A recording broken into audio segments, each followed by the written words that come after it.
Alright, everybody. Welcome to the wrap-up show, episode 47. Yes. Boggs is probably going to be like working out the kinks of his song. Yeah. Because he doesn't want to screw it up, even though it's going through the Too late thing. Anyway, we never got into the show topic. We apologize for that because, as per usual, we rambled on and on. Yep. And on. 2 weeks in a row. Yes. And then next week is the anniversary show, so we won't get to it next week. It'll be Everlong before you hear the topic. I throw myself into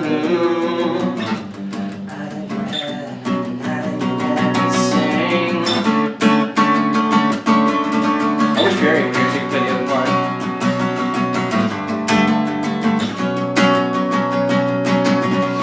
Come down and waste away with me. Down with me. Slow how you wanted it to be. Out of your head and out of my head you sing. And I wonder, will I sing along with you?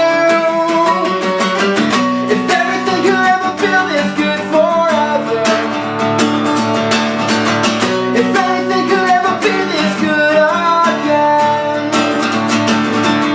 The only thing I'll ever ask of you, you gotta promise not to stop when I say when. And she sang.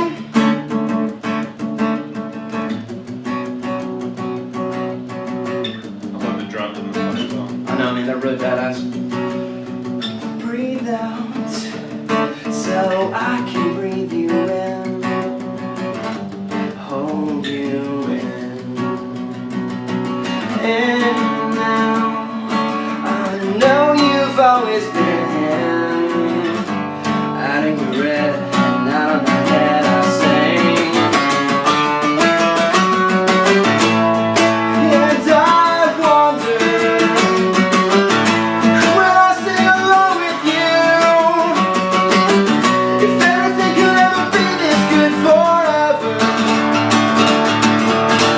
If anything could ever be this real again. The only thing I'll ever ask of you, you gotta promise not to stop when I say when. And she sang.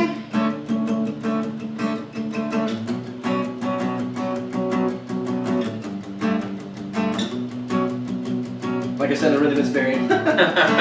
He's got all the other parts.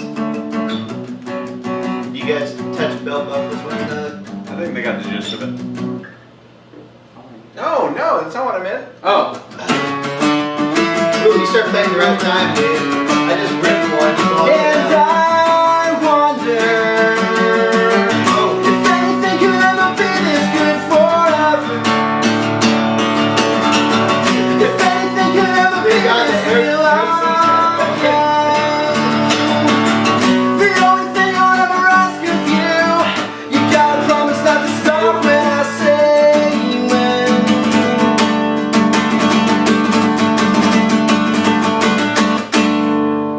Everlong. Undeterred. Yeah, what I meant by they get the gist of it was that your acoustic prowess is enough for them to understand.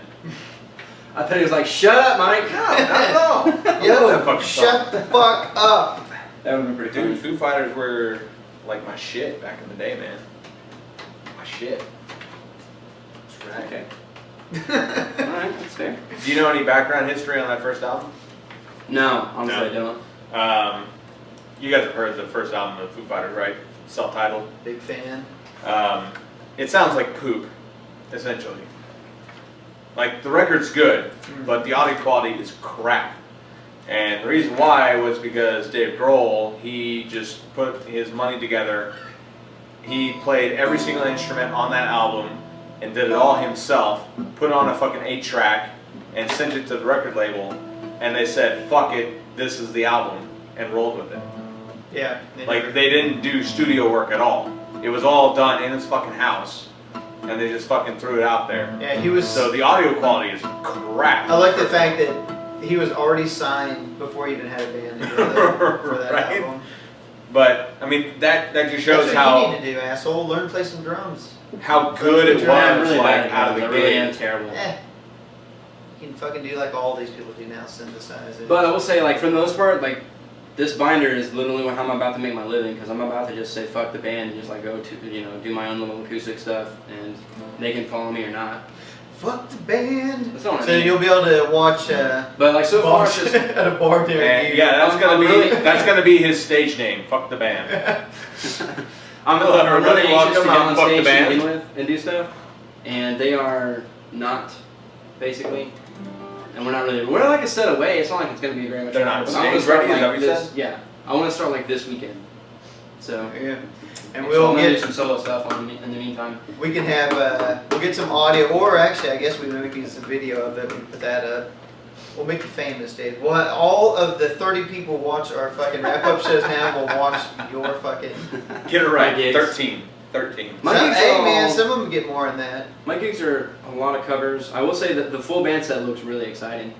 There It's you go. about 8 covers every set, 1 complete like just improv jam session, and then an original. And then about every 3 or 4 songs, he'll have a pause and he'll yell "fuck" when he messes something up, and then he goes back into the song. So that's what to look for. That's the drinking game when we're watching Boggs before. Just wait for it. Fuck! Drink. Woo! So that's the game plan. Actually, if you start playing that one venue that we're at last week, then there's a possibility. What was the drinking game that Ava came up with? It's for the previous podcast that we did. I hope it Because wasn't. we were inebriated horribly. Oh, I didn't see it. Evidently, it's a shame. I think I thought you responded to it. Yeah, And then you responded. if it's more than 2 weeks ago, I don't remember. Dude, I don't remember that whole night, so I probably read it when I got home or something. He's talking about something from way in the back. If it was probably every time we said "fuck," you take a drink, you'd be No. in the hospital. It was from the last podcast, and I think it was like anytime we made fun of Boggs, or Oh like yeah. anytime we ripped on Boggs or called him a homo or something. I can't remember exactly what it was, but essentially anytime we We rip mean on that Boggs, lovingly. you got to take a drink. Yeah. And she was like just coming off the buzz and got her right back into it really fast.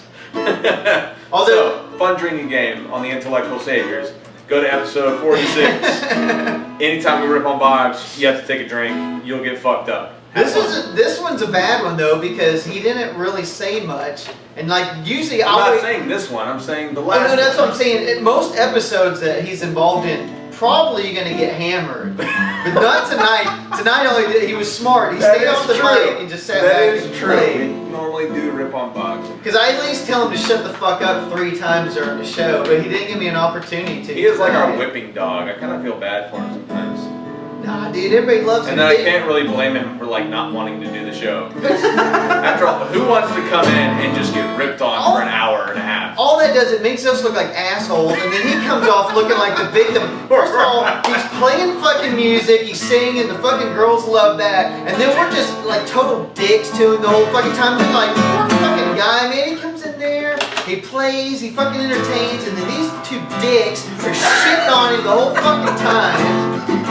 Hell, he gets a sympathy vote, man, fuck him. We come off looking like fucking raging douchebags, and he's fucking like, oh, Boggs is great. I've had at least You got a fucking- point. Fuck him. I've had at least 10 people on fucking Twitter talk about, oh, Boggs is so, oh, he's great, fucking, he's a talent, Boggs is so funny, blah, blah, blah. Fuck Boggs. All right. Do we have any content for this fuking actor? I got a couple Night things. run, I'm doing it. All right. Let Any content? Let me run through this. This is something because I was thinking about doing Dick of the Week where I had options. Sweating. I screamed I know. that shit so hard. You're fucking doing it to it, man. I had options. That's how and I was hard he gonna works for you guys. hardest working man on the podcast right there. So I had options for Dick of the Week, and I ended up just saying fuck it. We'll go with Pat Robinson because we're running late. But I had 3 I was gonna have you guys vote on, so I'll give you guys the other 2 now, and you guys can tell me if either one of these would have beat out Pat Robinson in your mind. Okay. The first one's not too bad. It's a guy in Maryland. He's a state rep. His name's Don Dwyer. He had a drunken driving incident. Unfortunately, this wasn't the first time he's had a drunk incident. Back in January, he had a drunken boating incident. His response to it, this was his excuse for going out, getting fucking blitzed on the goddamn lake and running down 7 people. One of them being a 5-year-old. One of them being a 5-year-old kid that he fractured the skull of. 7 people? Yeah, he had injured 7 people. 5-year-old had her skull fractured. Okay, so he injured 7 people. Did he hit another boat, or It just- did he actually like individually hit 7 people? It just says Curious. It said that he, with his power boat, he nailed another. It doesn't really specify. It just said he had a boating incident. His power boat that he. I'm curious because if it's one collision, like That's I mean, the yeah, one, it man. sucks, It's like but- a pontoon or something. but if it's 7 individuals, that's much more severe in my eyes. Oh no, 7 individuals. No. I mean like individually. Oh, he's just fucking like. That's what I'm saying. Like just fucking nailed. Like a goddamn pinball machine. Just fucking bam, bam, bam. Woo! Bam. I love the name of his boat. It's called the Legislator. he was Tell dull. that to the 5-year-old man. Oh, he was legislating that day. But this is the funny part.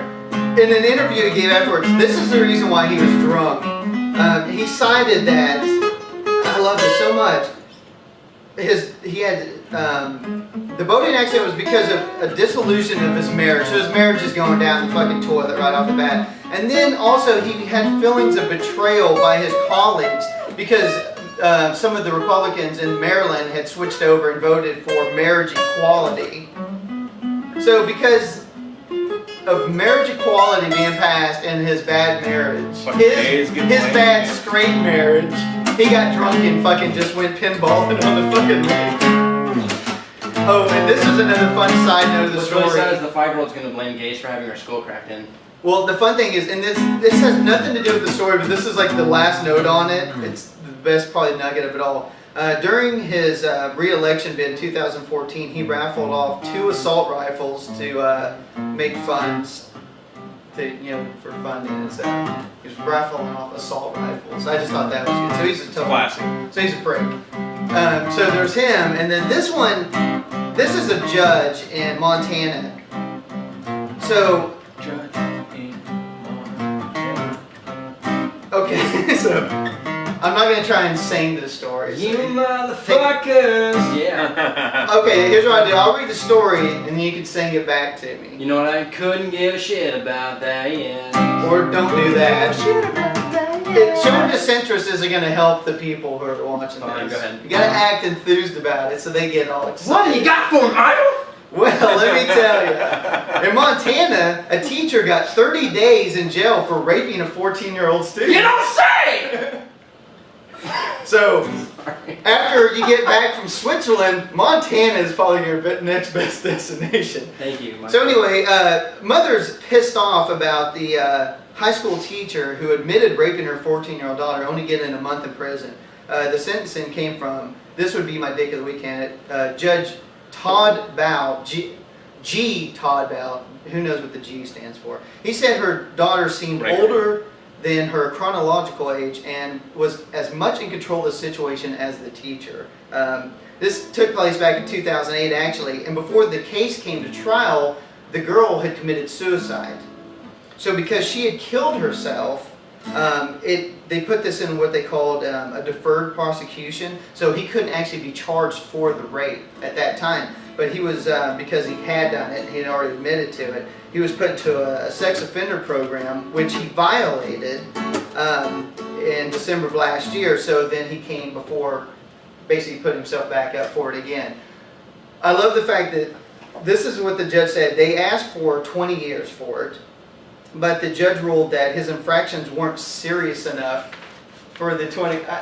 dude, just hear me out. Because he's already kind of putting the rape behind him. Like, the girl's dead, so, bygones. Let's move past it.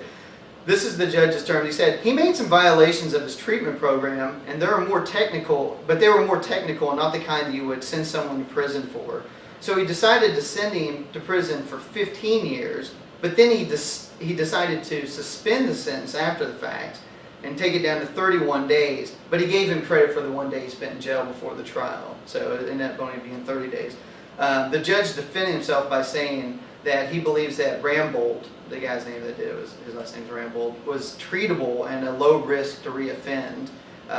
And then this is where he said the thing about her chronological age and all this. And then he added, I simply did not have the evidence to conclude that she took her life because of the sexual offense by Mr. Rambold. So he got away with the rape because the girl ended up killing herself Committed afterwards. suicide. Yeah. Probably because of the rape. Which is what her mom Which is suggested. speculative, but all the same, that- pretty obvious. Yeah. And that's what the judge said. So he's like, look, I'm not going to put him in jail for 20 years because he broke, basically just because of the offender thing. You know, he broke the program. He's like, I'm not going to give him that. He goes, big deal. So he had a slip up. He seems like a pretty good dude. 30 days, go back to raping 14-year-olds. It's cool, man. Just make sure they kill themselves before trial. You know? Wow. So I don't know. I was like, well, it's a tough one. Pat Robertson, the judge who lets off the fucking guy who raped a 14-year-old girl and killed herself, or the guy who's mowing down fucking kids with his boat in the lake. That's pretty tough. That leads me to a really good song here. I would like to leave this city. This old town don't smell too pretty, and It's been pretty about 10 minutes I ago. feel alone inside, running around my mind. And when I leave this island, I'll book myself into a soul asylum. 'Cause I can feel alone inside, running around my mind. So here I go, I'm still scratching around in the same old hole. My body feels young, but my mind is very old. So what do you say? You can't give me the dreams that are mine anyway. Half the world away, half the world away. You're half the world away. I've been lost, I've been found, but I don't feel down. So fuck life, gentlemen.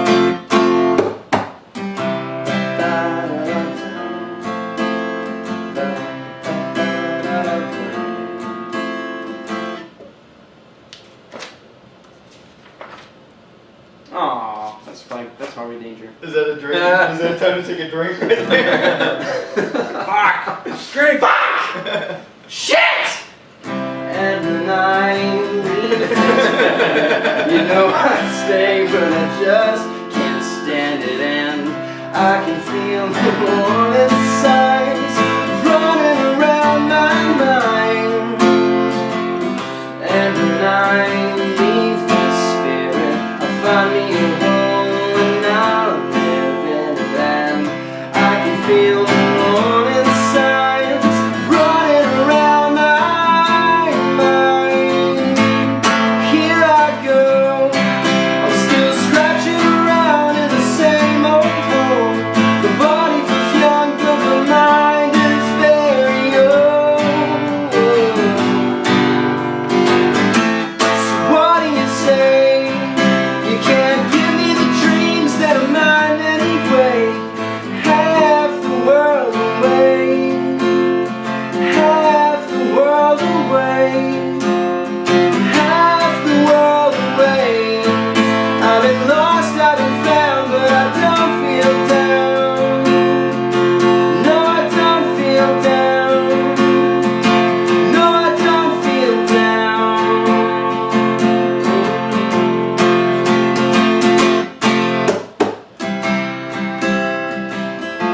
I don't feel down.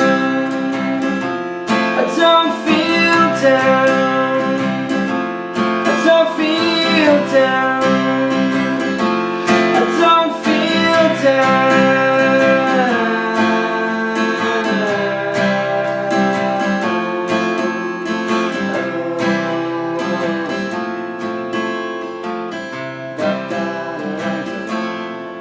You heard that before from Oasis? It sounds familiar, yes. I don't think it sounds like them at all. personally. Not really, no. I thought it was very peculiar. High five, bitch. Yeah. It's, you know, it's become like shit. Peace Fuck up, out, right? everybody.